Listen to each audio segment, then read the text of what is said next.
masak apa tu? Hari ni saya nak masak makanan yang super easy resipi dan cepat nak masak, iaitu ikan sardin masak kicap. So macam biasa kita gaulkan ikan sama garam dan serbuk kunyit sampai layer sekata elok.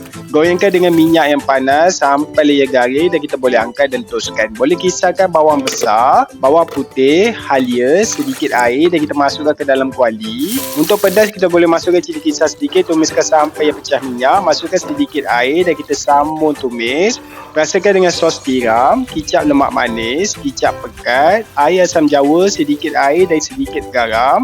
Masakkan sampai ia mendidih, masukkan tomato, bawang holland, cili padi, masakkan seketika. Lepas tu boleh masukkan ikan yang kita goreng tadi, gaulkan sampai ia sebati elok dengan kuah tu meresap pada ikan. Air sekali boleh taburkan hiasan daun som untuk color dia, and then siaplah makanan yang sedap. Dalam beberapa minit je dah settle. Memang puas hati. Makan dengan nasi panas memang layan. Boleh like dan follow untuk lebih banyak lagi resepi dan mudah dan cepat. Jom makan.